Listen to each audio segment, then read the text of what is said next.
So, when I was younger, 16 or 17 I think, I had an encounter with something strange in the forest near Danbury, Wisconsin. Background on me is I'm 6'4" and athletic. I am a hunter, camper, and martial artist, generally just a survivalist.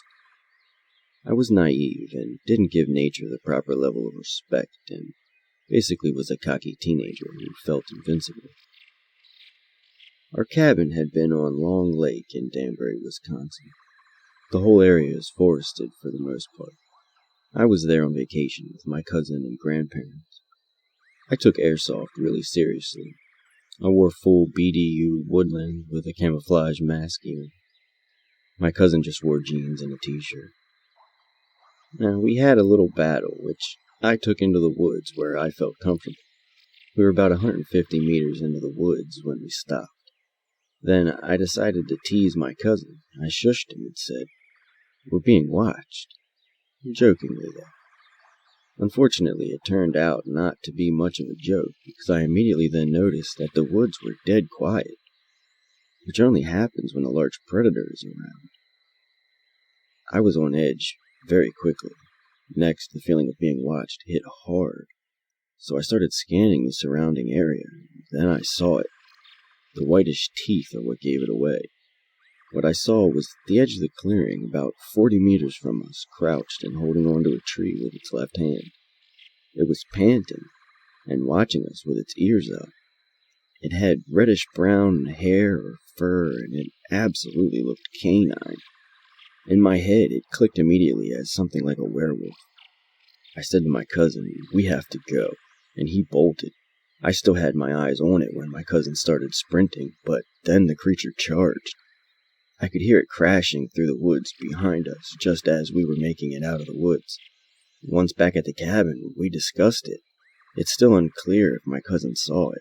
I told him I thought it was a bear to not freak him out, but I know bears, and that was no bear. I started doing research on these things after my encounter, which brought me to many Dogman-related sites. What I saw coincides with other people's sightings. I am now far better about respecting nature, and I am extremely cautious with the forests. If I go into nature alone, I am always armed, but I'd prefer not to be alone. Always trust your senses.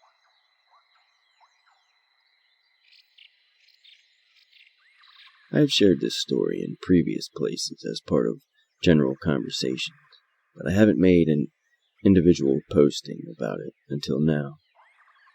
I'm a little bit older than most folks here. I am posting from mobile, so I'll try to be brief and to the point. Also, I need to leave the name of the specific town out, as it would be a dead giveaway to my real identity. I've always been into the paranormal, as most of us that visit these sites are. In January 2019, I noticed something lumbering down my driveway. The window I was looking out faces over and above the drive, if that's clear to you.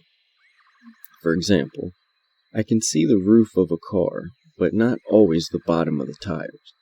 But regardless, I can always notice movement. I look out and see what I initially thought was a bear, nose to the ground, kind of shuffling its head side to side, casually walking down the driveway on all fours. Now, a little geographical clarity. I live in town. The front of my neighborhood faces a major highway, but the back is all state game land. I've seen some wildlife, like turkeys, a deer here and there, and every skunk in the county apparently lives on my street. I don't see many squirrels, groundhogs, or chipmunks, though, which is a bit odd if I do say so. I'm not very far from the city of Scranton.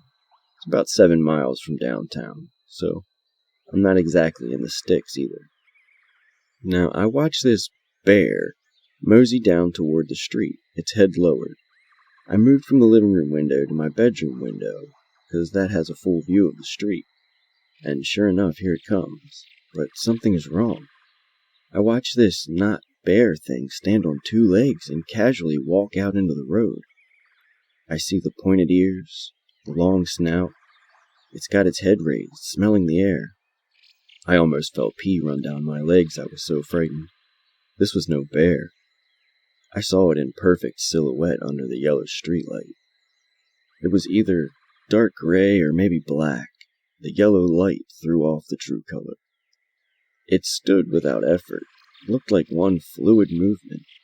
It then walked across the road, casual as you please, and kinda hunkered down in some scrub brush. I'm not sure what kind of brush, but it's like forsythia, all tangled and thick. Then I realized it was looking right into my bedroom. It had extremely blue eyes. I'm not sure if that was reflected light where they were glowing, but it looked right at me. I lost my legs at the moment and sat down directly under my window, absolutely panicked. I was home alone with 5 cats and a dog who slept through the whole thing. I didn't know what to do. My window was a big picture window, and if it wanted me, it could have easily gotten me. Now, I cautiously got onto my knees to peek over the sill, and I lost it. I didn't see its eyes or it anywhere. It seemed to either be moving away from the forest or behind my house, or it decided to rest up in that scrub brush. What I saw under the streetlight, though, is as follows. It was darkish fur, high-pointed ears, long muzzle. I never saw teeth, or if it did have a tail, but I did see it had hands with long claws. They hung kinda limp at the wrist. If they were fully extended, they would hang definitely as far as below the knee. It walked digitigrade, on dog legs. It looked heavily muscled, but had a tapered waist. It was 7 to 7.5 feet tall, judging from where it stood in relation to the streetlight. It was very non-aggressive, even when I felt it look right at me. Of course, I was terrified, but I didn't get a sense that it was pissed off or that it had been angry. Some people seem to report this, but I definitely did not sense any type of hostility. Thank you again for taking the time to read this. It was a terrifying animal to see. I hope I never see it again, but sadly I doubt that's in the cards. I'll post any further stories in future time. Be careful out there. You never know what's out there waiting.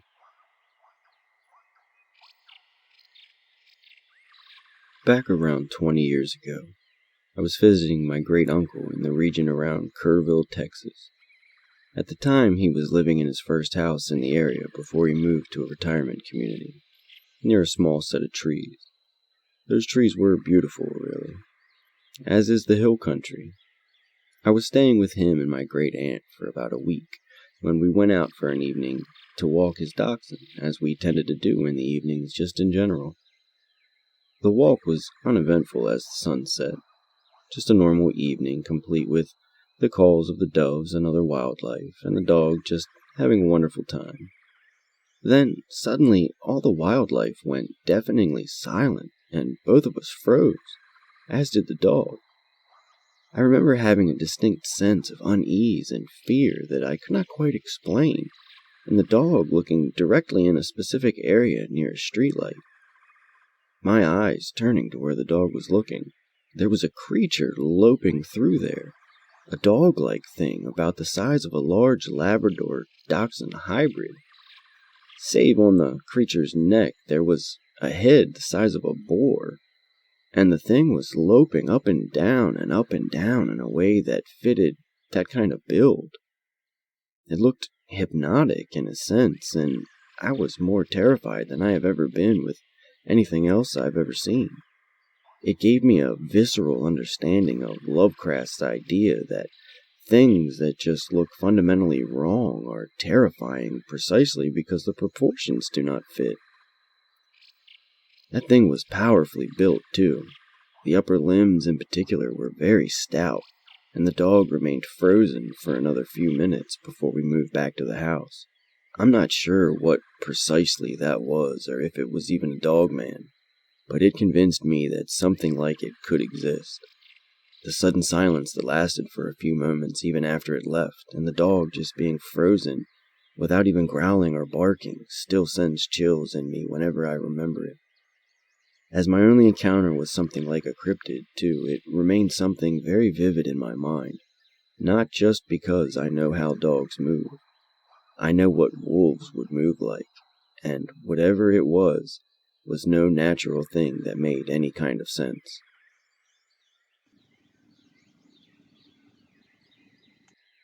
My encounter was in September of 2018. I live on the edge of Sam Houston National Forest. Strange things had been happening for about a month, with things coming to my house, weird noises in the woods behind my house. My wife and I had a dog that was taken by something, which I saw. It just grabbed my dog and yanked it into the tree line. Unfortunately, I couldn't see what grabbed her, but when my wife and I went to find her in the place where she disappeared, there were no signs of a struggle, no blood, no fur, nothing. Like whatever took my dog just vanished. Now, to shorten my story, it was about 4 a.m. one morning. I was sitting on my porch smoking a cigarette, enjoying the peace and quiet. But at this time, it was too quiet. Absolutely no noises. And in this forest, even for 4 a.m., there's always noises. I shined my flashlight around from the back side of my property and then followed up the tree line. I came to the biggest tree directly across from my front porch, and next to the tree was the biggest wolf head I have ever seen looking at me from behind the tree. This head had to be about 4.5 feet off the ground. This thing had the brightest green eyes I have ever seen. Quite captivating, actually. I just stared, slightly shaking with the light in my hand, and after a few seconds, this thing just grabbed the tree with its hand, not a paw, but a hand, and stood up right next to the tree. I was floored. What the hell was I looking at? I was in shock and completely scared. This creature was gray and was standing there just looking at me. I couldn't move, and I was literally shaking. This thing then took 2 steps toward me, and that's what snapped me out of my trance, and I reached behind me, trying to find the doorknob. I ran inside and woke up my wife and begged her to come outside and see this. Surprisingly, instead of yelling at me for waking her, she said she could tell something was wrong with me just by the sound of my voice. She came to the front door, and I just knew this thing would be gone. But it wasn't. There it stood, and the look on my wife's face said it all. She actually saw what I was seeing. The creature then dropped to all fours, walked down the tree line and back into the forest. I've never been the same since. It left me scarred where I'm afraid of the woods at night and very jumpy of noises and other things. It looked like a giant gray werewolf, which I now know is probably referred to as a Dogman. People need to know that these things are actually out there. I'm not saying people should go out there and obliterate them if we find them, but people should be aware that they exist, and they are out there. Believe me, I've tried telling others, and everyone just wants to laugh and make jokes and think I'm nuts, which makes the people who have encounters shut down and not share their experience. Anyway, that's it in a short nutshell. If you read this, thank you for the time. Take care, and be safe out there. Me and 2 friends decided to go camping in southern New York, up on a mountain. There was a dirt road that runs right down the mountain, and then off of it, there are a lot of smaller road tracks that have some good camping spots. I don't know if you're really supposed to be camping out there or not, but there's a lot of fire pits, so people tend to do it anyway.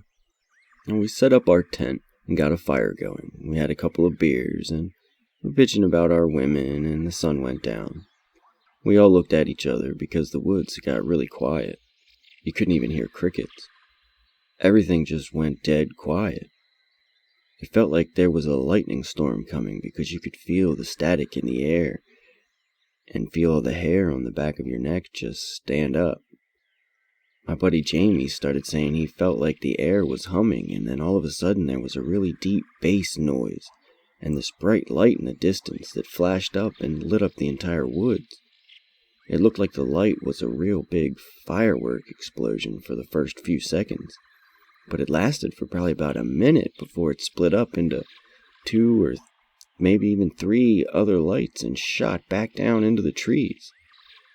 We could see all the light glowing out in the woods, and then there was a big gust of wind, and it was gone. Everything smelled like it had just rained, but it never did. We didn't know what to do, and we figured we could just wait it out, and nothing else happened. We thought maybe it could have been a meteor or something, so we left it alone and went back to bitching about our women. Kinda dazed, but that was what we did. At about 2 in the morning, we decided to turn in, so Jamie and I went to go sleep in the tent, but our other buddy Dan said he was going to sleep by the fire. An hour later, I woke up because Dan is in the tent shaking us, saying there's something big watching the camp. He said it was about 50 feet from the fire, and he thought it was maybe a bear, but that it was standing on 2 legs, sort of bobbing back and forth like it was trying to get a better look at him.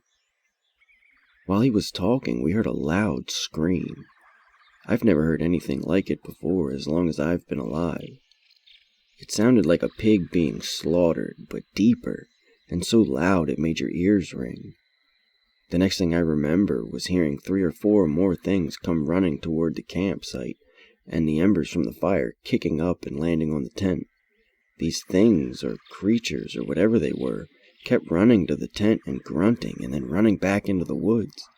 Every once in a while, one of them would scream again and pull on one of the tent poles, dragging the whole tent a foot or 2. The tent was collapsing on one side, and we didn't know what else to do, so we just started screaming as loud as we could. It only took a minute, and then everything was quiet again, so we made a run for the truck as fast as we could, and then we hit the gas. We were leaving when we saw one of those things in the headlights standing in the road. I told Jamie to gun it, and the thing straightened up and puffed out its chest. It must have been all of 8 feet tall, had dark gray hair all over its body except for the front. That hair was white, or maybe yellow, around the chest. It looked kind of like a dog, but not really. I know what Bigfoot looks like, but this was way different. It didn't even move when we drove at it. We had to swerve around it or we would have run right over it. We drove back down the mountain to the highway and parked the truck in a gas company parking lot. We were going to tell the cops what happened, but we didn't know if we were camping somewhere we weren't supposed to be, and we had been drinking all night and could not afford a DUI. So we just waited for the sun to come up and sobered up. When we drove back up to get our stuff, there wasn't anything there. Everything was gone. No tent, no cooler, nothing. We've told some of our friends what happened, and they refused to believe us since we'd been drinking. So we just decided to forget about it. If you want to come check it out, I'll take you right to the place it happened. There's still tracks from where we peeled out and lots of big gashes in the dirt from where the tent was, but nothing else. I don't know if it had anything to do with the lights we saw, but it was the weirdest damn thing any of us have ever experienced. And that was no bear. A pack of upright canines attacking a campsite after a UFO sighting would have to be pretty wild. First off, let's address the alcohol. Yes, it's easy to lean back and laugh about how a bunch of drunk dudes saw a monster. But when was the last time you hallucinated from drinking some beer? I'm not saying they couldn't be mistaken, just I doubt that alcohol could make 3 people all of a sudden hallucinate a physical attack by big hairy monsters.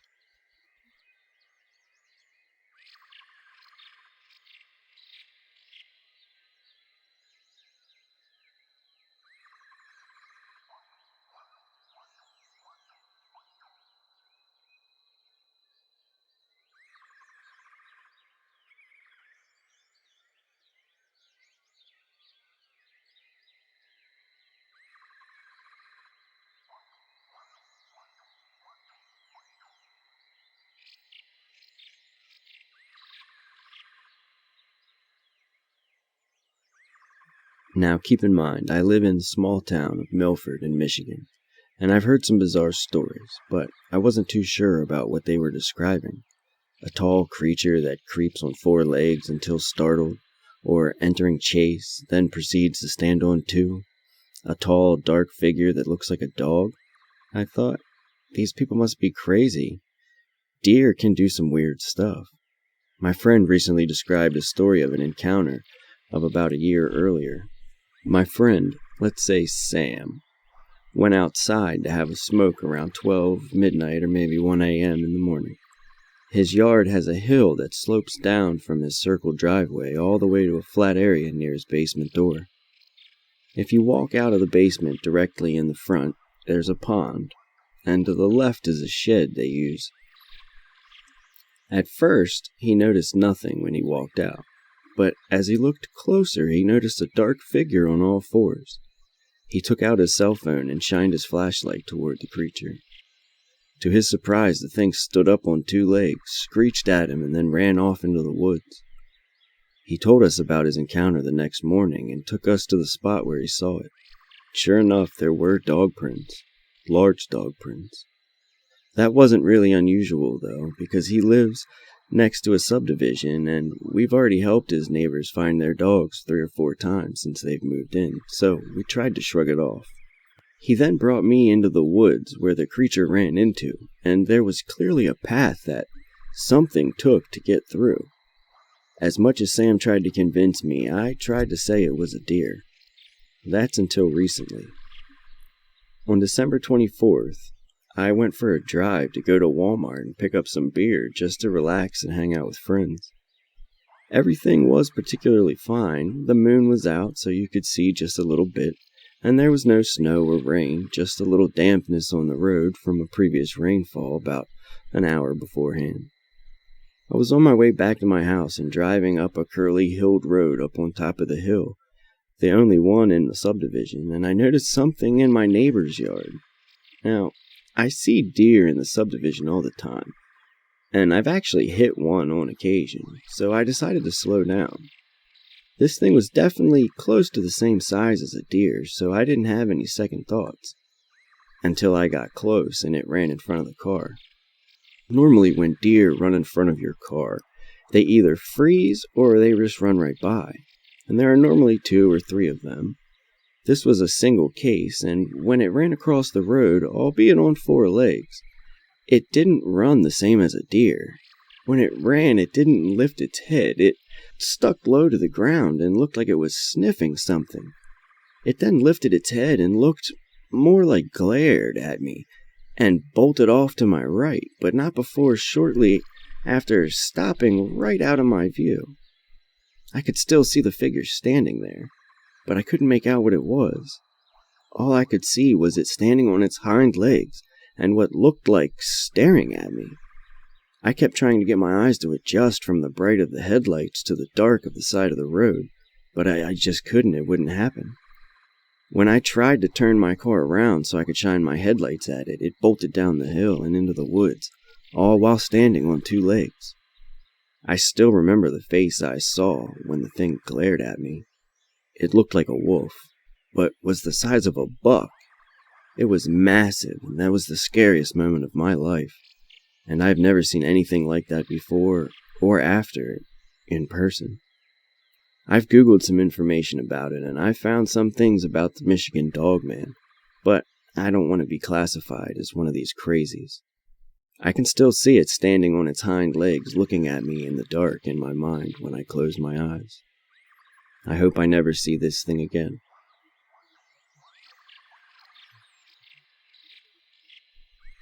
This story belongs to a friend of mine. He told me this once, and I simply have to tell it.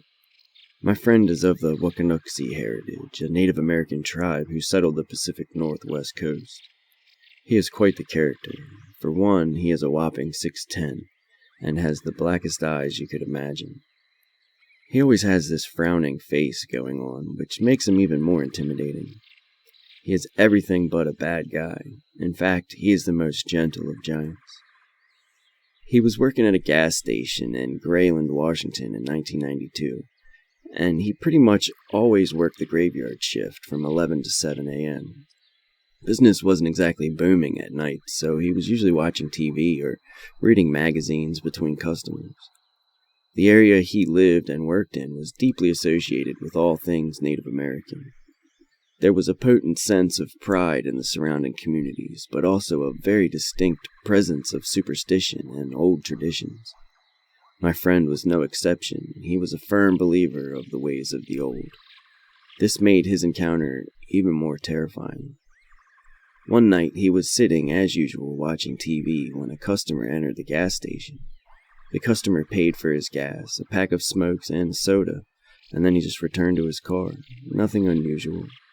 But as my friend looked out the window toward the customer's car, he spotted what looked like a huge dog sitting by the edge of the woods. Now, the window is located on the side of the building, some distance from the sliding door, overlooking the pumps and the roof covering it. On the sides of the roof are strong halogen lights which shine into the gas station. This gives the gas station not only an eerie lighting with the blinds casting long striped shadows, but also blinds the teller to an extent. As he peered through the window, trying to focus on the dog, it was gone. He didn't think much of it. Even if it was a wolf, he was inside anyway. Wolves were common here, but this wolf would have been huge. He brushed it off and returned to watching the TV. A couple of hours go by, and not a single customer has entered since the last one. He was just about to refill some condiments when he heard a large thud coming from the back. It wasn't inside, he could hear that much, but it came from the back and behind the building where they kept the garbage. The gas station had been visited before by scavenging homeless, but my friend didn't really care. It wasn't his garbage, and it was just garbage. Let him take it. But it kept getting noisier. He decided to grab a flashlight and a gun from the office and circle around the back to tell whoever ventured there to leave, and he had had enough. His presence alone would have scared off anyone, but he wanted to feel safe just in case. He exited through the sliding doors and walked past the window he was just sitting by. As he turned the corner, he shines the light towards the dumpsters. As the cone of light hits the dumpsters, my friend instantly drops the flashlight and the gun. It's the huge dog he saw before, scouring through the garbage. It wasn't just a dog, though. It clearly stood on its hind legs, reaching the same height as himself. It couldn't be a bear, as it was too gaunt. The creature's eyes had been glowing in the light of the flashlight, making it even more terrifying. He ran inside the gas station, and he wasn't followed. He locked the door and stayed inside the whole night and quit the very next day. Now, my friend is convinced that he saw a skinwalker, a shape-shifting human of sorts that are a common occurrence in Native American lore and culture. But I'm pretty sure he saw what others know to be a dogman. Either way, it's just a really, really creepy story. I haven't told anyone besides some family members this. This happened when I was about 13 or so. It was summertime, and I was on vacation with my parents. We had hit the road and driven quite a ways to visit my older sister, who lived across the country in British Columbia, about 20 kilometers outside of Victoria. After spending some time together and sharing supper, we decided to call it a night. My parents slept in my sister's bedroom, and she slept in the neighboring room with her small son. It's important to note a few things at this point. My mother is a round, short woman with very delicate feminine features. She has round glasses, and that night went to bed in a long blue nightgown. My sister, on the other hand, is very tall and athletically built, taking after my dad in regards to her facial features. She too has glasses, but unlike my mother, hers were square-shaped. She went to bed in a shorter orange and striped nightgown. These small but substantial differences are key. Now, since all of the bedrooms were full, I was given a blanket and pillow to sleep on the couch with. Of course, like any kid, I watched TV for a few hours, well into the night. Around 4 a.m., it dawned on me that we had plans for the next day, so I should try and get some rest. After tossing and turning for about an hour or so, I gave up and just laid on my back, staring at the stars visible from the nearby window. As the natural light flooded the room from the sun rising, I flipped through some photo albums. I did this for a while, not having slept at all the entire night. At this point, I was pretty bored and lonely, hoping someone would wake up soon just to talk to me. Around 8 a.m., I heard a door slowly open and someone came out into the hallway. At my sister's house, the living room is sunken in a small staircase of maybe 3 steps that leads to the raised kitchen and the dining room. The hallway is also in this raised area and connects to the bathroom and the bedrooms. In the living room, there is a doorless archway that leads down to the basement and the laundry room. This means that I could look up and see what was going on in the dining area from the couch. This person hummed a little and then was caught off guard by a table in the dining room. It was full of framed pictures of family my sister had on display. I don't know how to describe the way they looked at the photos besides saying they were bewildered by them. Maybe even enchanted, letting out an occasional ooh and a ah. I could tell it was a woman, but I wasn't sure if it was my mother or sister. This was strange because, like I said, they looked alike but were also very distinguishable. I also felt this weird feeling because everyone in my family has seen these photos 1,000 times, and I'd even say they may own a few copies of their own as well, so why act so amazed by them? I said, "Hey, Mom, what are you doing?" in a nervous yet warm voice. No response. Okay then, it was my sister. "Hey, good morning. What are you making, dear sibling, for breakfast?" No response. I knew I was definitely loud enough. They definitely heard me, for sure. That uneasy feeling in my stomach grew stronger now, and I had no idea why. The likeness of my sister and mother was there, so it wasn't like a stranger or something. Then I noticed something very off. They were wearing a knee-length blue and orange-striped nightgown. Their height wasn't short, but it wasn't tall either, it was average.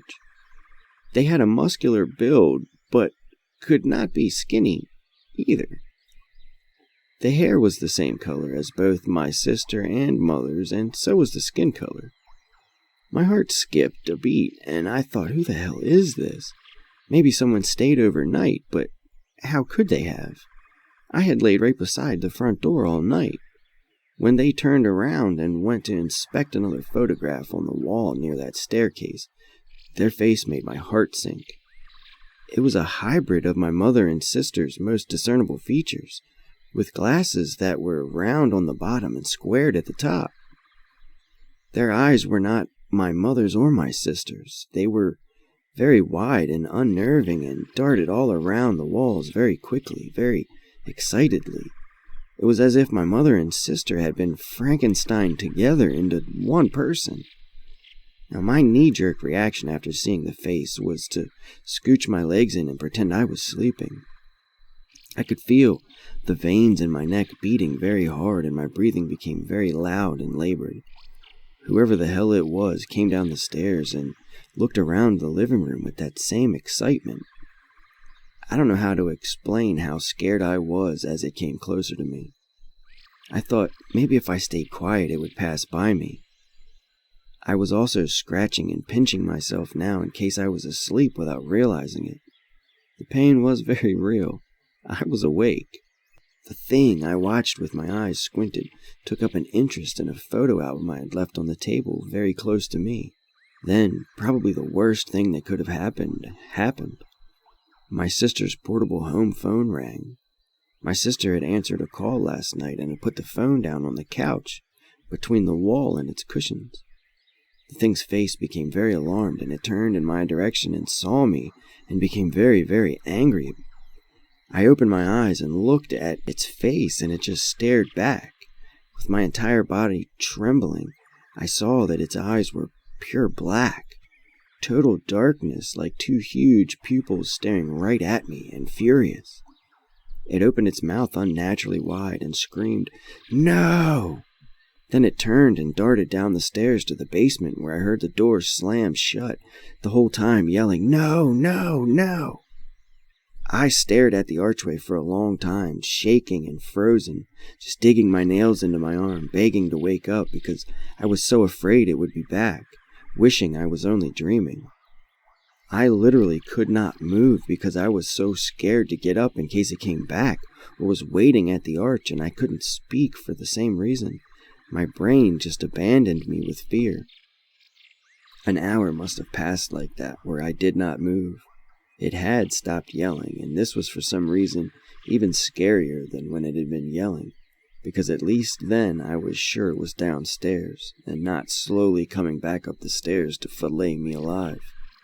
I then wondered why no one in the family was awakened by these screams.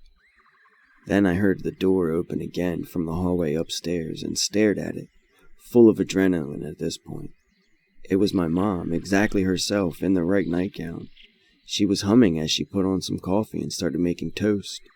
Another door opened, my sister this time, the same as she had looked before heading off to bed. She and my mom talked for a bit, and I just stared at them. My sister eventually saw me staring at her over the banister and yelled, "Ha ha, what the hell? Why are you just staring at me? Why didn't you say something?" I replied back in a very shaky voice, I did. Twice. They just looked at each other as if to say, "Huh?" I told my mom I hadn't slept yet, and she said that was a big mistake, and etc., and complained about how I should have slept. I ate breakfast with them and then realized eventually I was truly awake and really had not slept at any point. I decided against my judgment to just tell them what had happened in case it came back and went upstairs to hurt them. They pretty much laughed at me and told me I had just fallen asleep or purely imagined it. They basically told me I was nuts. My sister told me to go sleep with my nephew and asked me to go try and fix the screen in her room, as it had somehow fallen out of the window onto the floor that night. On my way to her room, I walked by the table in the dining room and noticed that all of the frames were moved into different places than they were the night before. I pointed this out very excitedly, like, "See? See?" And my sister just shrugged it off and said her son liked looking at them. I kept pressing the issue, so my sister, much to my hysterical protest, went to the basement and in every room just to make sure that I'd shut up about it. She checked around but didn't see anything unusual. I laid in the bed but still didn't sleep a wink. I still think about this night from time to time and did not ever sleep on that couch again, opting instead to sleep in the floor of the room that my parents were in and always locking the door. I have been questioning much of reality ever since.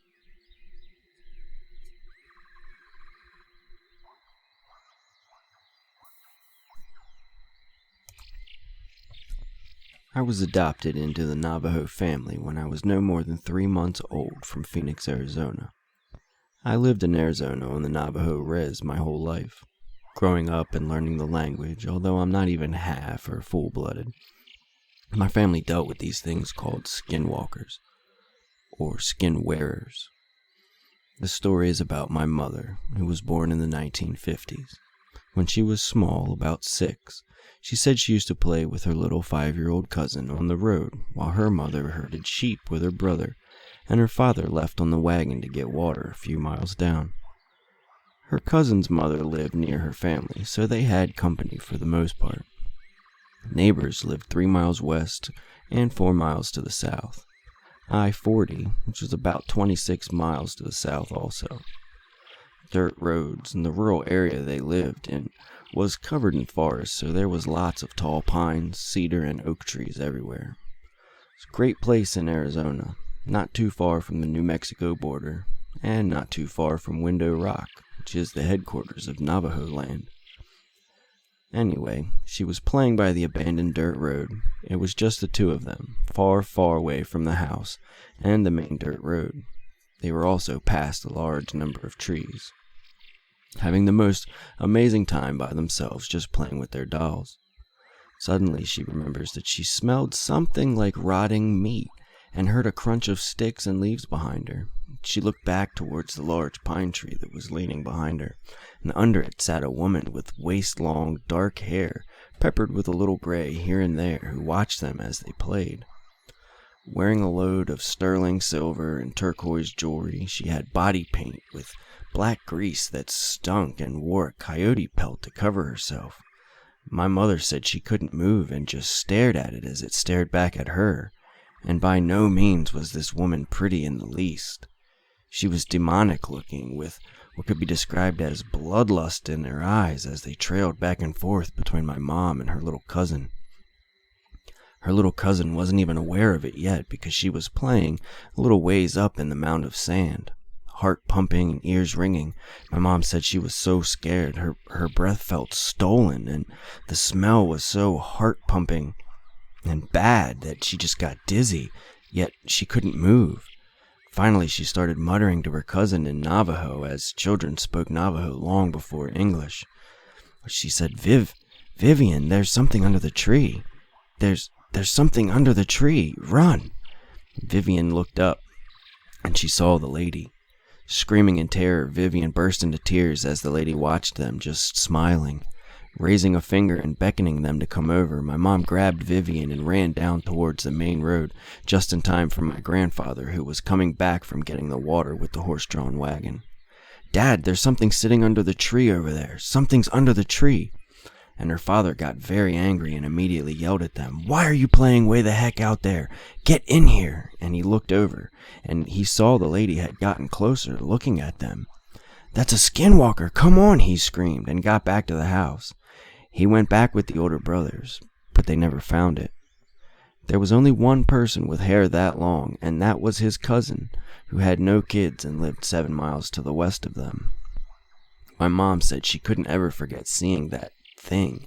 It was a traumatic experience, just knowing what could have happened to them if they'd gotten caught by her first. Nothing good at all, that's what. But once upon a time, Navajo skinwalkers were used for good. They were blessed by the holy ones to help the Navajo people. The blessed ones hunted with it, they spied on the enemies with the blessing and on different tribes. They helped defeat their enemies in battle, and they used their abilities to keep out the Spanish from venturing onto Navajo land. This is why there are no missions near Navajo land to this day. They are only toward Santa Fe and parts of New Mexico or Tucson, so on, but never on the Navajo land. It is also said when the Hopi decided to move from their original tribe of the Pueblos, they crossed the center of Navajo land and were targeted by skinwalkers. Many died near cornfields, Arizona. And to this day, Hopis decide to live in the tops of the mesas to keep away from the ground. Bad blood between the two tribes until recently. But the blessed ones became corrupted by envy and greed. They are now used for one's gain and purpose, to cause fear, death, and suffering for the sake of money, gluttony, jealousy, and fun. There's nothing good to becoming one, and there's nothing good in seeking one out.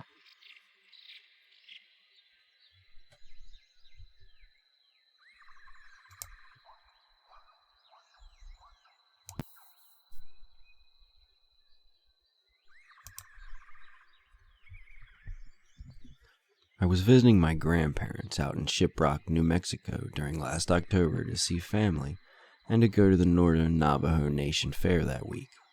Many Navajo people, including my own family, are very reluctant to speak about skinwalkers because it is believed to attract their attention. However, I grew up away from the Navajo Nation and was very naive about the subject. When it came to skinwalkers, I was an absolute skeptic.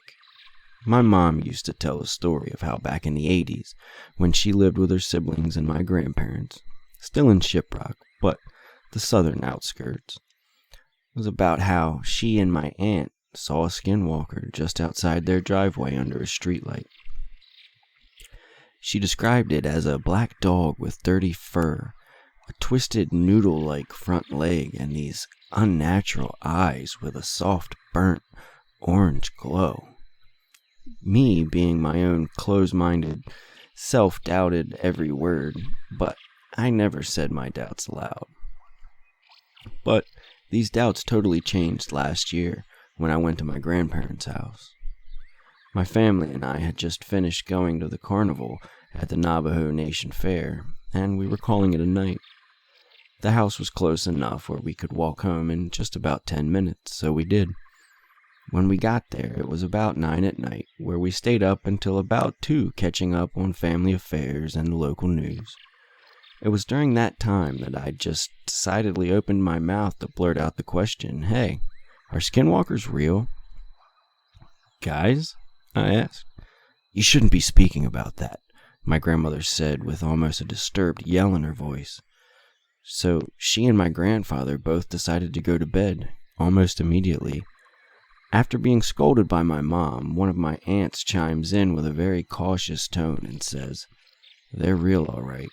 Had a few start screaming outside my trailer in Farmington just a few nights ago. Your cousin had nightmares the whole night and woke up crying that morning." Not wanting to push the discomfort any further, we all decided just to go to bed. Now, the trailer home is pretty old, and it was really nice at night, so we slept with the windows open, with screens just to prevent the bugs from coming in. Everyone had drifted off to sleep except me, because my mind was still going a million miles a minute about skinwalkers. And I wondered if I would ever encounter one while I was here on this reservation. As a kid, I was told it was taboo to think about skinwalkers because it can still call their attention. And that's when the shit totally hit the fan. Just as I was settling and finally getting relaxed for sleep, I started to hear something moving outside. I get up from the couch and start wandering over to the kitchen table. In the trailer, all of the rooms have the lights out, so the only visible light that can be seen is from the porch light out front. I was thankful for this because I told myself maybe if it really was a skinwalker outside, then hopefully it wouldn't notice me seeing it. So I muster up the courage and take a quick scan of outside. From the porch light, all I can see is the dusty ground and the vehicles that my family drove along with some old metal trash cans that stood beside the road. Looking for about 5 good seconds, I wasn't able to see anything, so I was getting ready to turn around and walk back to bed, thinking it was just a stray cat or something. Only having taken 2 steps, I hear what sounded like a distorted scream coming from outside, definitely close by. With my fear rising, I look outside again, and there I see it. A coyote-like figure was staring at my direction from behind the cars, just outside of the reach of the porch light, only it looked awfully wrong. It gave off an evil vibe just from seeing it. It was gray with very disheveled hair, and a horrific orange-red soft glow came from its eyes. I noped out of there and ran back to the bedroom. It was at this moment I had begun to notice an awful stench in the air that smelled just like rotting meat. I started trying to wake up my mom, who was like, "Oh my God, it's almost 3 a.m. What do you want?"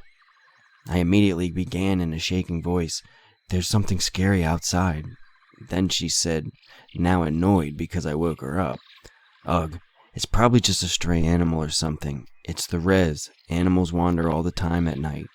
She obviously wasn't getting the drift of what I was saying, so I screamed, "There's some Blair Witch Project stuff going on outside, Mom." That got her attention. What the hell are you talking about?" she asked. Then we both heard it. The thing outside started making more of its dreadful-like screams, and started what sounded like thrashing outside on the ground. "You hear that? That's what I'm talking about." So both her and I got back up, looked outside the window, and the coyote thing was making its way to the door. It walked with an odd limp and dragged its back right leg as if it was handicapped. We could hear it start to scratch against the door and make this odd, muffled, moaning sound. My mom went and got my dad, and they both started shouting in Navajo all sorts of words, telling the thing to go away and saying it's not welcome here. Well, all this commotion was enough to get the rest of the trailer up as they came out into the hallway. The only thing my mom did was turn to them and said, "Skinwalker," while proceeding to point to the door, with the noises still happening. Apparently, they already knew exactly what to do, as my grandfather got out a handgun from a drawer and a bag of ashes.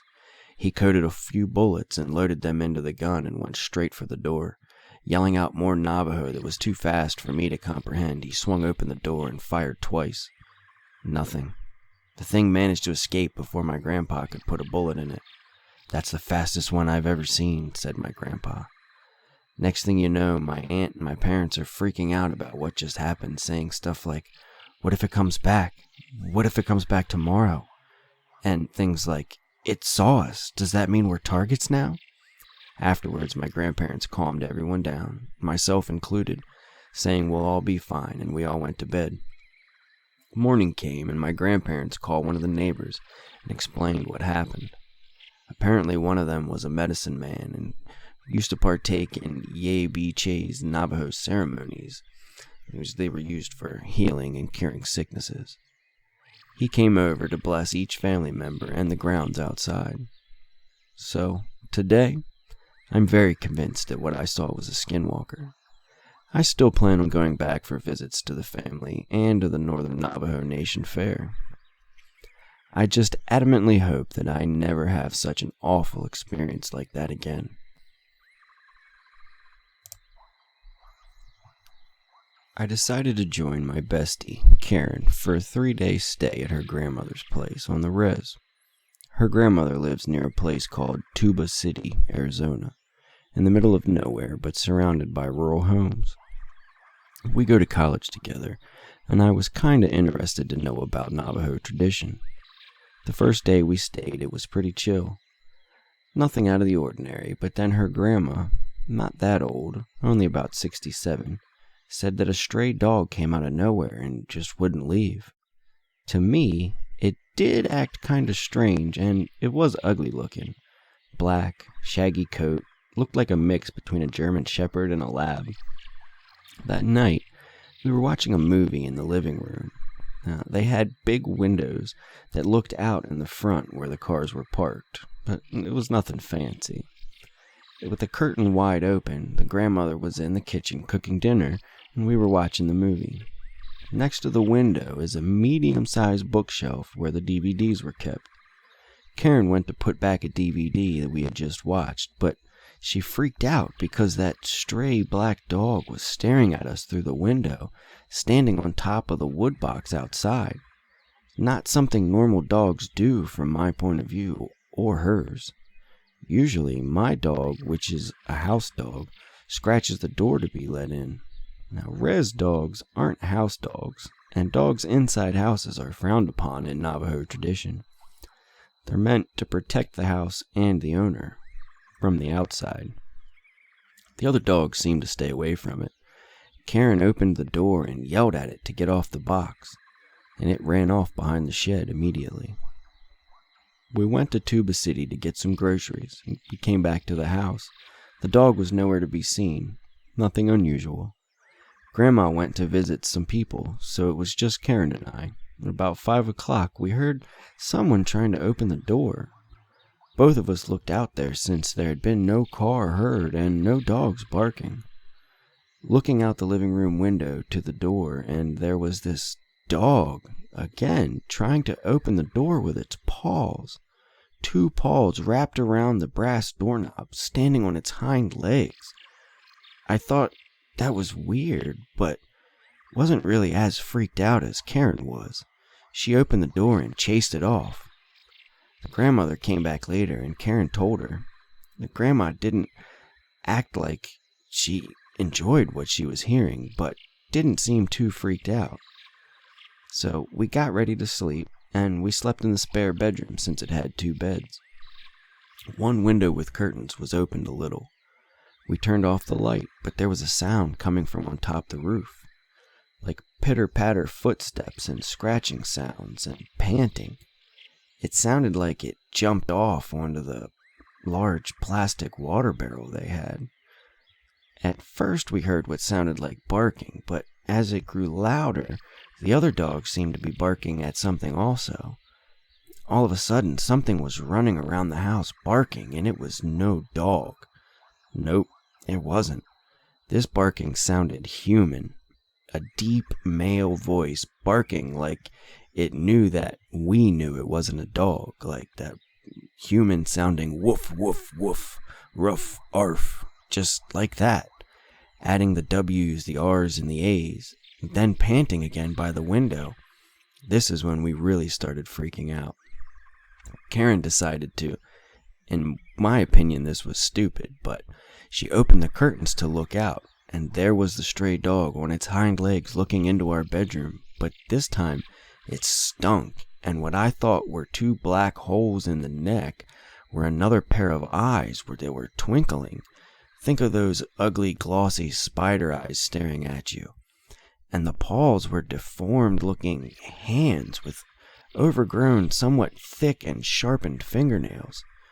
Again, both screaming and shutting the curtains closed, her grandmother came running through the door, and after seeing it, she first grabbed ashes from the fireplace. She loaded 3 shells into the shotgun from under the bed, blessed herself in Navajo, and she went outside to shoot at it. Yelling in Navajo about the thing wasn't welcomed there, and to get the hell out of here, for it to go linger somewhere else. Them both being traditional, the next day they called a medicine man to come over and put cedar in. He prayed over everyone with cedar smoke and an eagle feather blessed in the place. He made us eat bitter herbs called eagle's gall or something, and he gave me an arrowhead. Apparently I needed to carry one for protection and a little pouch called corn pollen. Seems to work pretty well. The medicine man said that the dog was definitely a skinwalker, which in Navajo is a long word, but I call them Yoshis. The body of a stray dog, which was killed by the skinwalker, made an illusion so we wouldn't know it wasn't just a real dog. He said that the Yoshis tend to harm people by using some sort of human bone straw to spit at someone, like spitballs, but only deadlier. And it gets human bones and crushes into them. Doctors can't detect it, but the medicine man that day pulled a piece of human skull out of the grandma's right shoulder. It was pretty big, about 2 inches long and 1 centimeter thick.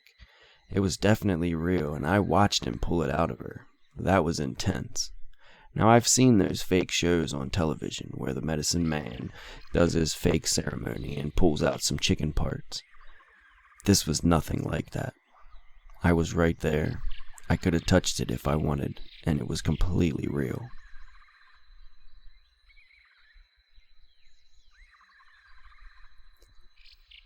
Every summer, my family and I go up to camp in the Dedham, Ellsworth, Maine forests. It's about a 3-hour drive from my house.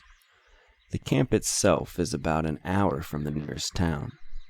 Now, I've been going to this camp my entire life, as my family owns it, and I've never had an incident happen like this before.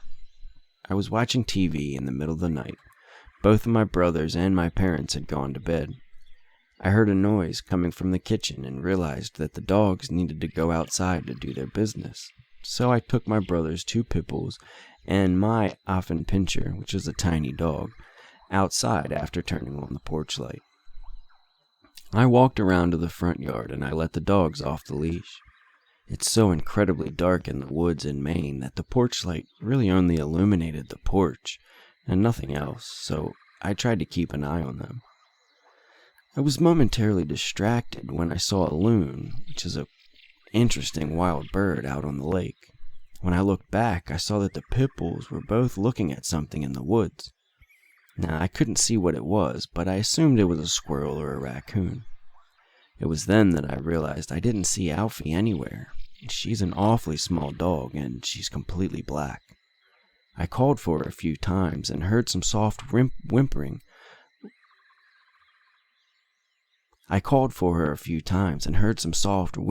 Right where the dogs had been looking earlier. I took a couple steps in that direction, and I called for her again, worried that she may have gotten her paw stuck between rocks or gotten stuck in a snake hole. Suddenly, I felt something moving behind me. I whipped around and looked down, and it was Alfie. She'd been staying close to me the whole time, and I just hadn't seen her. So now, naturally, I was thinking, if Alfie's here, then what's over in the woods? I took another step forward, and the pit bulls began to growl. They were slowly advancing and were now on the other side of me, looking right into the blackness of the woods. I quickly picked up Alfie and began to back up very slowly. I'm not sure what I thought was there, but there are lots of animals in Maine, and I figured the dogs knew much better than I did, since I couldn't see anything. Right as I turned around, I heard the most absolutely bone-chilling thing I've ever heard in my life. Coming from the direction in the woods, I heard something or someone call Alfie's name. It sounded almost as if it was trying to mimic me, but it was all wrong. The voice sounded just really distorted. It almost seemed like a wail. I freaked out and ran inside with the dogs. I have no idea what was out there in the woods.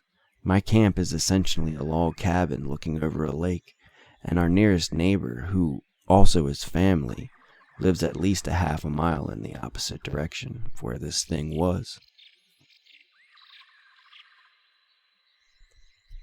Normally, I am completely stoic and don't care for superstition or anything like that. I look on backward stories like these with a sort of bemusement, and have told and been told plenty over the years. But tonight was different.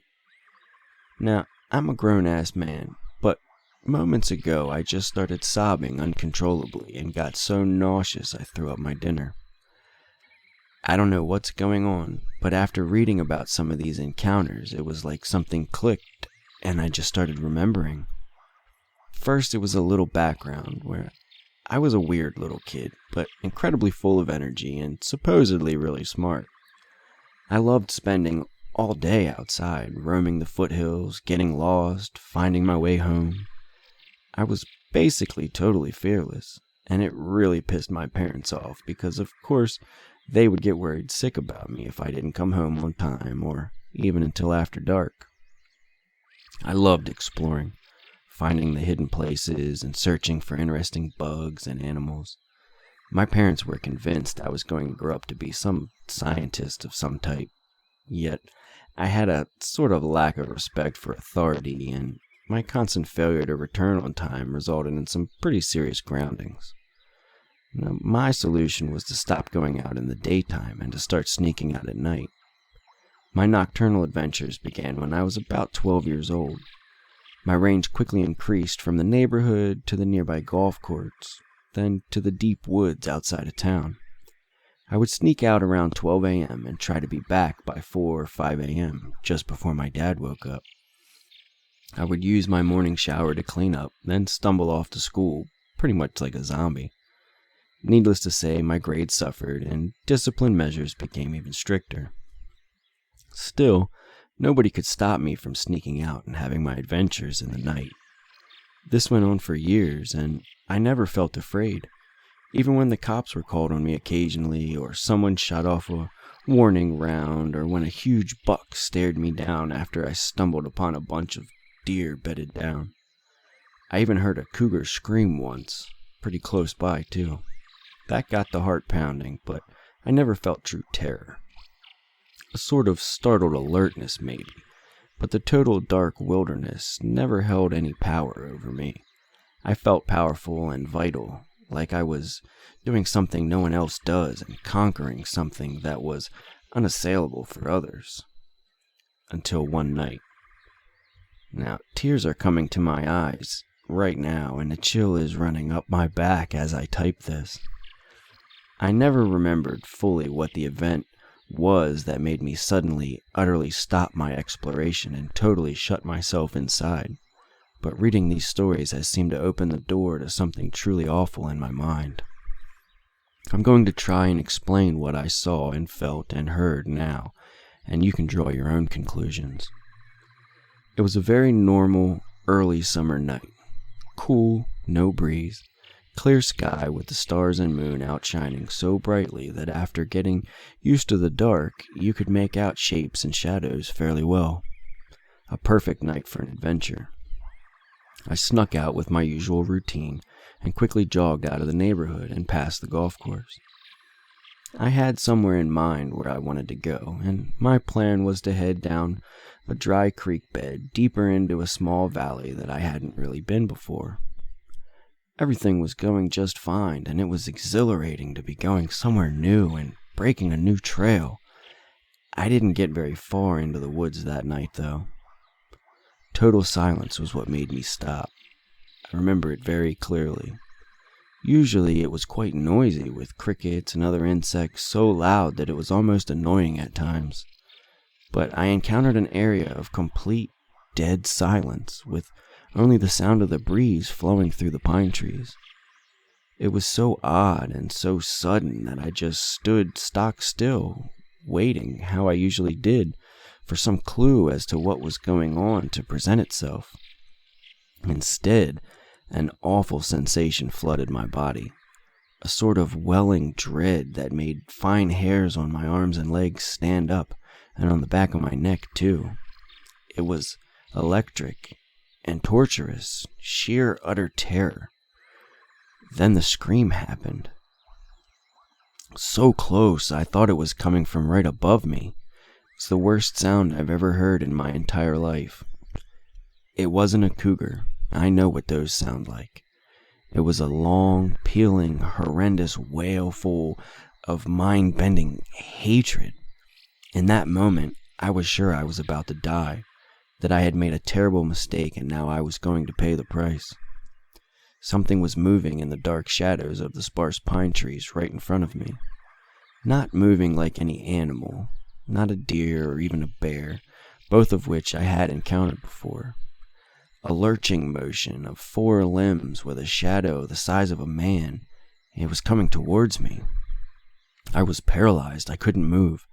Every nightmare a child has ever had about a monster chasing them while they couldn't run away was coming true. After that scream, everything was quiet. It wasn't making any noise as the movement came towards me. No crackling of dry pine needles, no breathing, nothing. I couldn't move. Tears are streaming down my face now. The terror I put away is coming back. I think I tried to run. I remember fleeing faster than I had ever moved in my entire life. Total silence, just the pounding of my feet and the scrabbling of my hands in the pine needles and dirt and roots. I fell. I remember panting, face in the dirt, knowing I was about to die. I remember the silence coming over me in a terrible chill. I remember the feeling of my bladder loosening and heat flooding down my legs. I don't remember what came after that. When I came to, it was early morning. The sun was just beginning to rise. My only thought was somehow make it home before my dad woke up. And I ran flat out the many miles back home. My dog snarled at me, snapped at my heels as I came back over the fence. It was so confusing because we were the best of friends since I was only a child and just old enough to play with them. I had larger worries, though, because my dad was already up. I managed to climb in through the window to my bed and change. I went to school that day, but they sent me home with a fever. I never explored at night again, and I was never the same. My dogs never acted the same around me again either. I went from an almost too social, active young man to a complete and total social recluse almost overnight. I barely spoke for a very long time, and I almost failed to graduate high school because of it. It was like nothing could ever matter to me ever again. I don't know what happened, but I know something happened. I'm sorry it was very hard to write this with any coherency, because recalling this is completely making me nearly break down again. Till tonight, I haven't cried in almost a decade, and that was when I buried the dogs I just mentioned, when they had to be put down from an old age and infirmity. I don't know what the heck was going on, but I feel like it was very important for me to share this. Wendigo psychosis is a term given to people who experience some sort of psychological break that causes them to crave human flesh, even though they have access to other food supplies. After first tasting human flesh, victims of Wendigo psychosis are unable to eat any other food than human flesh. They see themselves as an invincible man-eating monster that can't be satisfied by anything but human. This illness was thought to occur when a person had been exposed to a malevolent spirit of the Wendigo and was feared more than death itself. In fact, it was considered to be better to kill oneself than to succumb to cannibalistic desires and risk becoming a Wendigo. Those who chose to seek treatment were often fed large quantities of hot fat and grease in the hopes that these proteins would satisfy the victim's craving. If the cravings couldn't be satisfied, the perceived Wendigos were then executed. During a particularly harsh winter in 1878, a trapper in Canada named Swift Runner was facing starvation with his family.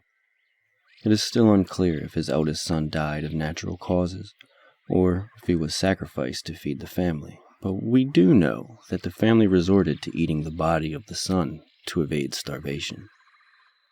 After eating his eldest son, Swift Runner became consumed with greed for human flesh and killed his wife and remaining 5 children in order to cannibalize them. When the winter was over and he was discovered for his crimes, he was put to trial for killing and eating his family. When it was determined that he was only 25 miles away from the nearest supply outpost and could have avoided starvation by simply traveling to obtain more food once the weather lightened, he was diagnosed with Wendigo psychosis. Eventually, Swift Runner confessed to having Wendigo psychosis and killing and eating his family for the pleasure of devouring human flesh. He was then executed. By the tale of the Wendigo, it is often seen as a warning against corruption that was told to prevent people from engaging in these immoral, cannibalistic behaviors. The Wendigo was also likely used to serve as a metaphor to understand terrible acts committed by other people that couldn't be understood otherwise. As the tale of the Wendigo is associated with the colder climates, it is often hypothesized that the tale was told to prevent people from engaging in the taboo act of eating human flesh. It has also helped to dehumanize those who did decide to eat the flesh of humans, by giving others the explanation that they had been overcome with a Wendigo spirit and were no longer human. Now there are the modern cases of Wendigo obsession. On July 30th, 2008, Timothy Macklin got on a bus to travel to Winnipeg, Manitoba. Macklin returned home from Edmonton, where he participated in a carnival parade. On the bus, Macklin snuggled into his chair and dozed off, and soon his neighbor, Vince Lee, fell on him with a knife while he was sleeping. Totally insane in appearance, Lee sliced him to death with the knife and terrified everyone on the bus, including his driver. The bus driver immediately stopped, opened the door, and rushed out to bring help, and before that, he closed the door outside so the killer could not run away. However, Lee was not going to even try to run away. He neatly separated the head of Macklin with the same knife from the body, and then began to cut the body itself and delve into the insides. Passengers were sick and vomited from a bloody spectacle, but Lee was calm and cut the meat as he chewed it, put some of the pieces, like an ear, into the bag and some into his pocket, to reserve for later. When the police arrived on scene and took him into custody, the murderer had already managed to eat a decent amount of flesh from the victim. And no, this is not a legend and not just something made up. It's a completely real case, which the press later wrote about. Vince Lee worked at McDonald's, and according to his boss, he was an ordinary guy, friendly, quiet, but restrained by his emotions. He never had any conflicts with any other people. According to the passengers, before the attack, Lee was sitting next to McLean, but he could not disturb him in any way. McLean had been dozing off and listening to music with his headphones. Lee sat and looked at everything, looked at him, and then, suddenly, something in his head went crazy. When the investigation into this terrible incident began, it turned out that just a few days before, Lee had bought several copies of the Edmonton Sun newspaper, where there was an interview with a man named Nathan Carlson, who is considered to be a great Wendigo expert. Because of this, it was rumored that after reading this article, Lee became obsessed with the Wendigo, and went insane with Wendigo psychosis. Wendigos are real, and the one that has been sighted all over Texas is the same one I saw a couple of times. The last time I saw a clear, detailed body, and I'll never forget its huge black eyes. I've heard its mimicry of dying animals, and even my old friend calling for help from the dark forest, even though I knew they were home because I dropped them off at their house and walked home myself. It's tried to lure me into the woods, but I know its games by now. In the winter of 2016, twice in 2018 around the fall months, and again in the new year of 2019. January 12th, 2019 to be exact. It was a relatively cold night, with slight misting. I circled my whole town, because it's pretty small. Coming home, I walked by this large patch of woods nobody goes in except me, because I'm that adventurous type. As I'm coming up to it, with the woods on my right and an old metal building with 2 small white houses beside it to my left, I see this tall 8 to 10 foot pale figure briskly walk across the dirt road from me to one of the houses to the woods and then about 40 feet in front of me. I know I saw something, but I ignored it anyway and continued walking forward, trying to think it was just a person. But then this feeling of heaviness and dread washes over me as if I'm being watched. I take out my phone and switch on the light app and keep it aimed at the woods. I turn my head back and forth from the houses to the woods as I'm walking still. About the 5th time, I looked back at the woods and there it is. It's on all fours, crouching over, but it's easily still 5 feet tall at the shoulder. I'm around 5 feet, by the way, so that's how I could tell. It was again only about 40 feet away. It had bleached-looking white skin, a bald head, huge black eyes, and a human face and body, except it looked extremely emaciated, and its arms were like super long twigs. Now it started and it swayed its body back and forth like a praying mantis. That's when I ran as fast as I could. I only looked over my shoulder after I'd run an entire block. It didn't chase me, but I'm pretty sure it was upset that I interrupted its spying session on the people sleeping in those houses. Please be careful in Yorktown, Texas at night. If you're here, I know you'll believe me and probably take my advice.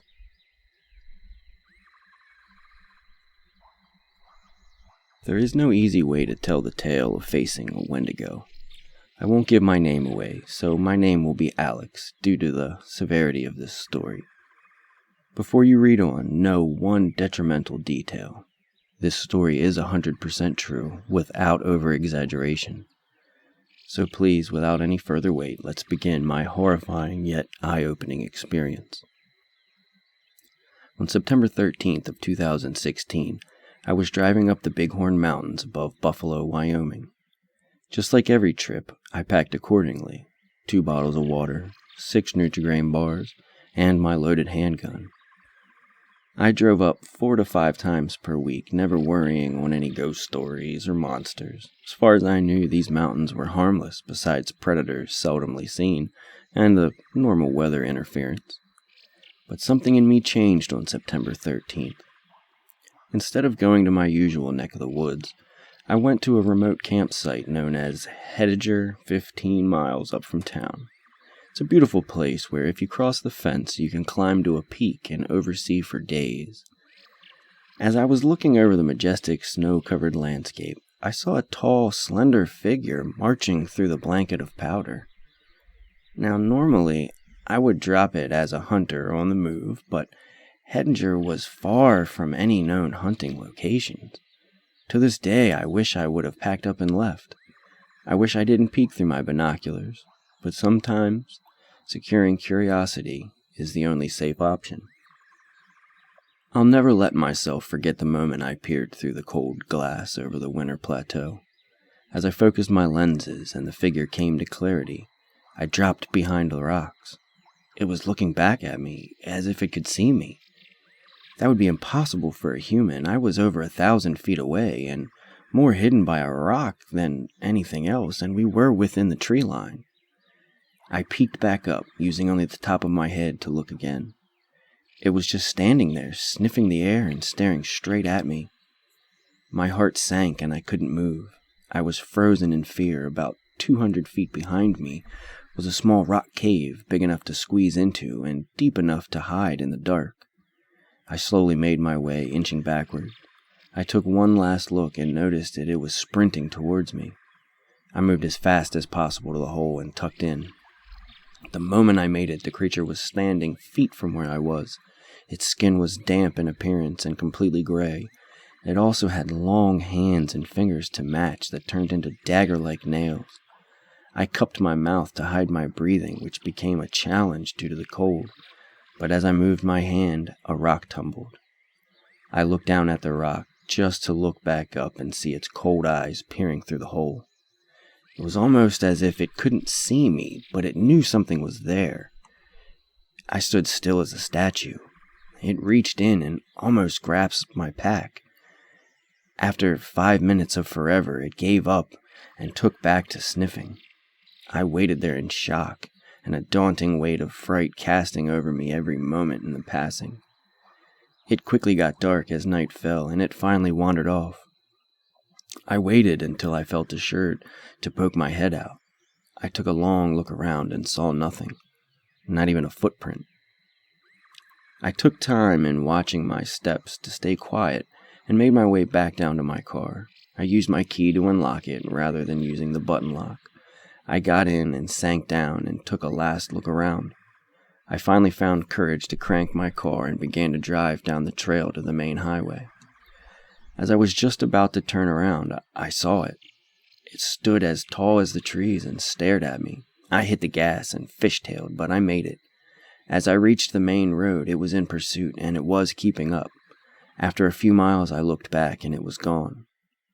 To this day, I have never gone back, not even to the region and nowhere near those mountains. Looking it up, I found several myths about the creature and its origins, and I believe you should too. It's quite unique. Stay safe and know that the world is far more vast than we will ever know. A wealthy man wanted to go hunting in a part of northern Canada where few people had ever hunted. He traveled to a trading post and tried to find a guide to take him, but no one would do it. It was too dangerous, they said. Finally, he found an Indian who needed money badly, and he agreed to take him. This Indian's name was Defego. They made camp in the snow near a large frozen lake. For 3 days they hunted, but they had nothing to show for it. The third night a windstorm came up. They lay in their tent listening to the wind howling and the trees whipping back and forth. To see the storm better, the hunter opened the tent flap. What he saw startled him. There wasn't a breath of air stirring, and the trees were standing perfectly still, yet he could hear the wind howling. And the more he listened, the more it sounded like if it was calling Defego's name. Defego, it called. Defego. I must be losing my mind, the hunter thought. But Defego had gotten out of his sleeping bag. He was huddled in the corner of the tent with his head buried in his arms. "What's this all about?" the hunter asked. "It's nothing," Defego said. But the wind did continue to call his name, and Defego became more tense and more restless. "Defego," it called. "Defego." Suddenly he jumped to his feet and began to run from the tent, but the hunter grabbed him and wrestled him to the ground. "You can't leave me out here," the hunter shouted. Then the wind called again, and Defego broke loose and ran into the darkness. The hunter could hear him screaming as he went. Again and again he cried, "Oh, my fiery feet, my burning feet of fire!" And then his voice faded away, and the wind died down. At daybreak, the hunter followed Defego's tracks in the snow. They went through the woods and down toward the lake, then out onto the ice. But soon he noticed something strange. The steps Defego had taken got longer and longer. They were so long no human being could have taken them. It was as if something had helped him to hurry away. The hunter followed the tracks out to the middle of the lake, but they disappeared. At first he thought that Defego must have fallen through the ice, but there wasn't any hole. Then he thought that something had pulled him off the ice, perhaps into the sky, but that made no sense. As he stood wondering what could have happened, the wind picked up again. Soon it was howling as it had the night before. This is when he heard Defego's voice. It was coming from up above. And again he heard Defego screaming, "My fiery feet! My burning feet!" But there was nothing to be seen. Now the hunter wanted to leave that place as fast as he could. He went back to camp and packed. Then he left some food for Defego and he started out. Weeks later he reached civilization. The following year he went back to hunt in that area again. He went to the same trading post to look for a guide. The people there could not explain what had happened to Defego that night. but they had not seen him since. "Maybe it was a Wendigo," one of them said, and he laughed. "It's supposed to come up with the wind. It drags you along at great speed until your feet are burned away, and the more you try to fight, the more it grabs you and holds you tight. Then it carries you into the sky and it drops you. It's just a crazy story, but that's what some of the Indians say." A few days later, the hunter was at the trading post again. An Indian came in and sat by the fire. He had a blanket wrapped around him, and he wore his hat so that you couldn't see his face. The hunter thought there was something familiar about him. He walked over and asked, "Are you Defego?" The Indian didn't answer. "Do you know anything about him?" No answer.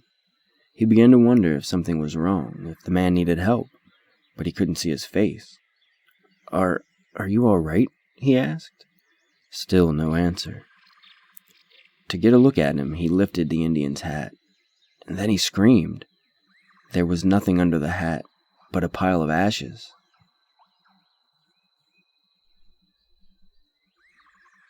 This story is 100% true, and I'm writing it on here to warn other people and let them know that there's definitely something out there, and to this day I still don't know what it is, nor have I gone into any woods or any forest whatsoever.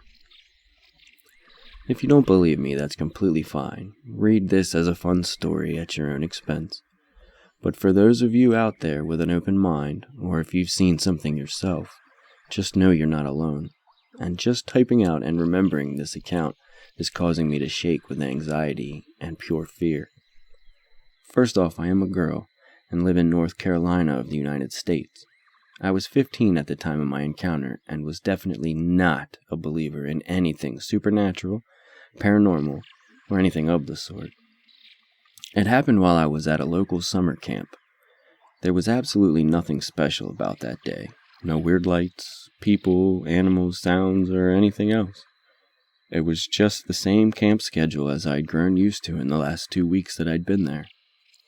My age group had just finished lunch and was able to persuade the counselor to let us play a game called Scatter down by the lake. It's like a giant hide-and-seek in the woods. Now, we had played this at least 20 times before that day, and nothing weird happened to any of us. And we all grew up playing in the woods and in these woods, so it's not like we had an aversion of fear or anything like that to the woods. But for some reason, that day when our counselor shouted, "Scatter!" and I ran to find my hiding place, it became a whole new ballgame. I had run as fast and as far as I could while still being able to see the lake, as were our rules, and had found a huge old uprooted tree that I decided would be the perfect hiding place. So I lay down as close as I could against the ground and waited. I had been there for about 5 minutes when I suddenly heard a voice calling my name in a weird, dreamy-like voice, and not just any voice. My mom's. Now, me and my mom are extremely close, thick as thieves, so I'd know her voice anywhere, and I would swear on my own grave that it was without a doubt hers. But I knew it couldn't be her. She was 20 miles away at work, and even if it had actually been her and she'd come to pick me up early, the voice wouldn't have been coming from the lake. It would have been coming from the woods, beyond the border of the camp. I knew I should have run away from this strange, mimic mom voice, but I couldn't. It was almost hypnotic. It messed with my thoughts and gave me doubts like, well, it could be Mom. What if it is and she's hurt? I have to help her. All these things were flooding into my mind like someone had broken a dam I didn't even know was there, until finally they overwhelmed me and my emotions got the better of me, and I took off running in the direction that this voice was coming from. I ran as far as I could with only this strange voice as my guide. I couldn't have run for more than 5 or maybe 7 minutes when I got to a clearing and the voice suddenly stopped. When I entered the clearing and I didn't hear my mom's voice calling me anymore, I could finally think clearly again, and I started to have little alarm bells go off inside my head. "You idiot, that's not Mom. You should run." But I couldn't run. I didn't know where to run. I had gotten so far away, Had lost sight of the lake by camp and had absolutely no idea where I was. I was completely exhausted to boot. With no other options than to sit and catch my breath, I did just that. No sooner had I sat down when more warning bells went off in my mind. I quickly did a 360 survey around the clearing and noticed a strange noise. It wasn't the continuation of the voice before. No, it was a distinct sound of chattering teeth, like if you were cold, only there was no one else around, and it was in the middle of June in North Carolina. There's no way someone could be cold. And that's when I heard it. Leaves and sticks crunch on the edge of the small clearing, and I realized something was watching me. And then whatever it was moved in fast circles around the clearing, almost like circling prey. And it was at that moment I knew whatever it was had led me out there, away from the rest of my group. Exactly like predator, my instincts had been screaming at me that that's what it was. Without any other option other than to try and escape, I took off in the direction I thought I had come from and sprinted as fast as I could, all the while hearing the chittering of teeth and sticks crunching behind me. I didn't know what to do. I didn't dare turn around to see what was chasing me. I knew that if I did, I would slow down, and I absolutely would not slow down. It felt like a lifetime of running away from this thing before I finally saw the lake. And even though I didn't think I could run faster than I ever had, is when I broke the tree line, and I did run faster. I ran to the lake where I knew my friends were. At that point, I felt safe enough to stop and look back and see just what had been chasing me. But when I did, I only saw a fleeting form running back the way I had come, and the distinct sound of the chittering teeth faded. When I finally found my counselor, who was the seeker supposed to find us all, I was hysterical with fear and hugged her as tight as I could. When I finally calmed down, she tried to get me to tell her what happened, but I just asked, "Were you calling my name?" Before she even said anything, I already knew the answer. After all, it had been my mom's voice that led me away from everyone else. But what she said was so much more bone-chilling. She told me, "No one called for you. We didn't even know you were gone. Everyone is still hiding. The game's not even over yet." Now, this is still hard for me to wrap my head around because it shook me to my core. This story takes place just over a year ago in late November of 2008. I live in a rural suburb in southeast Wisconsin near a line of woods and ponds. My town is small and everything is silent and dark by 9 p.m. I tend to walk my dog after dinner and before bed, and my town is pretty safe, so walking her in the dark has never fazed me. Until this.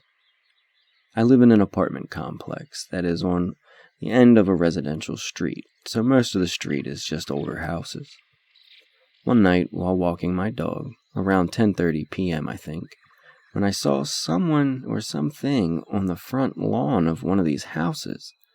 They didn't have a light on their front porch, so most of the lawn was dark.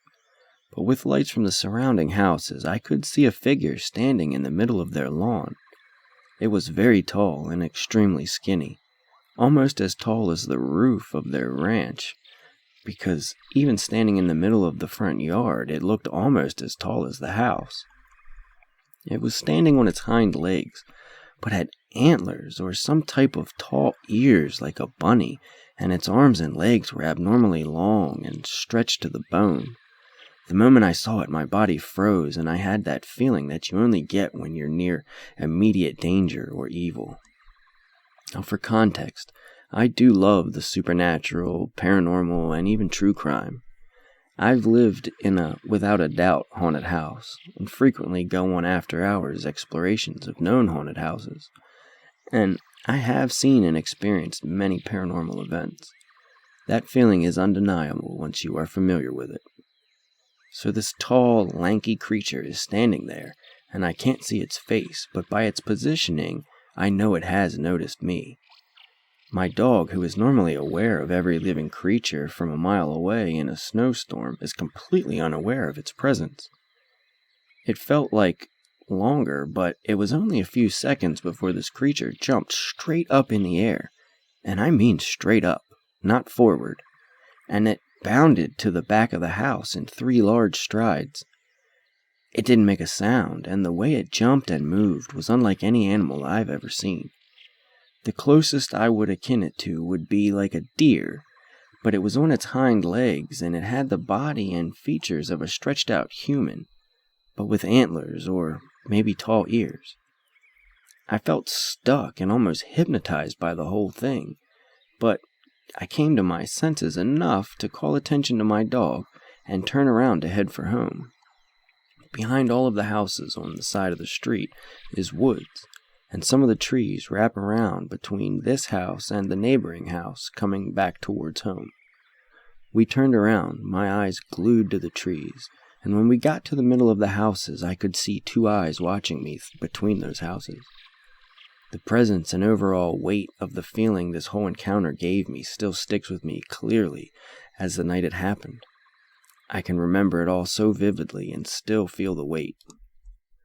Ever since that night, I've been thinking about it and running through all of the possibilities of what it could have been, but always coming up with no explanation. It wasn't until about a month ago that I was watching a special on supernatural encounters that I heard about Wendigos. The description fit perfectly and made my blood run even colder. I'm fully convinced that what I saw that night had to have been a Wendigo. I've made a point to only walk my dog during the daylight during summer months, and only on the connecting street that is the main road of my town. Since that night, I haven't had any other direct encounters with it, except one event that I'm not sure is related, but elicited the same feeling of being watched. Across from my apartment complex, on the same side as the woods and of the encounter, there is a small pond surrounded by trees. A few weeks ago, my brother was over, and he was outside, smoking, when he came in quickly and locked the door behind him. I had mentioned my encounter to him when it first happened, but he shrugged it off like most people I told, and likely didn't give it a second thought. And he looked shaken, and kept looking through the peephole in my door and not saying anything. He finally got out that he was outside smoking and heard loud dragging and rustling sounds coming from the wooded pond area. He said he was listening for about a minute and thought he caught a glimpse of something very tall near the tree line. He described it as the sound it would make if someone were dragging a heavy animal or body through rough brush, and he had a feeling of dread and heaviness, like he couldn't look away and was being honed in on by something. Normally, I'm the type of person that would go out and look for myself, maybe even going down by the pond to explore and find something, but this case shuts all of that down.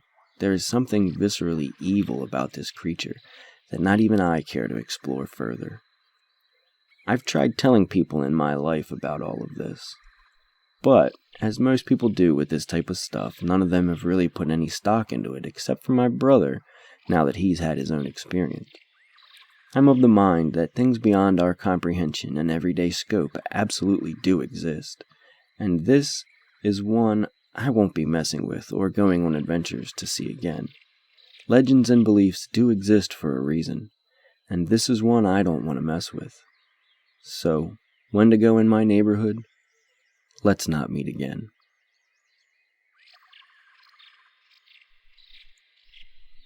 My sister and I took a ride on our horses a few days ago, and I would say our horses are fairly spook-proof. They sit still when we shoot rifles off their backs, so when they get spooked at a tall, dark, twisted figure in the corner of the woods, we flipped out and booked it back to the barn. We rode them straight into the barn, sucking down so we wouldn't get knocked off as we ran straight into their stalls. My sister was in a separate stall opposite me with her horse. We locked the stalls and bolted the doors shut from the inside. This was a feature I never thought we would need. Deadbolts on the inside of a stall and wood windows were there, so there was no way inside. I heard it chase us. Whatever it was had been following us closely through the field, and I think we barely escaped. I didn't even notice my horse was bleeding on her left hip. I felt her kick while we were riding away, but I didn't think something actually got her. She was sweaty and I could see the white in her eyes. I stood away from the window and the door. My father must have seen us, or because we heard gunshots coming from the right side of the barn going towards the field, I called out to Sherry, which is not her real name, asking her if she was okay. She was, but her horse was hurt just like mine. She asked if I saw what it was that scared the horses.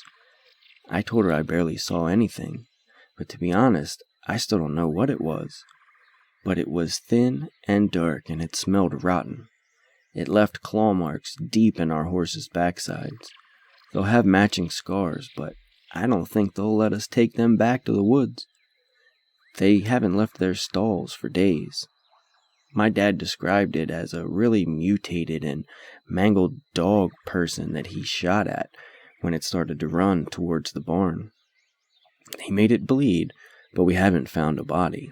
To be fair, he was pretty far away from it, so he didn't get a good look. So what was it?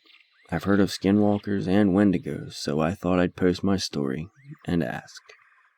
We have no clue to this day, but it always comes back at the end of every month without fail, and it kills our livestock. It hasn't come this close to us before, but now it's become a very scary problem, so any help would be appreciated. If anyone knows what this is, please let me know. Alright guys, that's everything we have tonight. Please hit that subscribe if you liked any of these stories. Please click the like.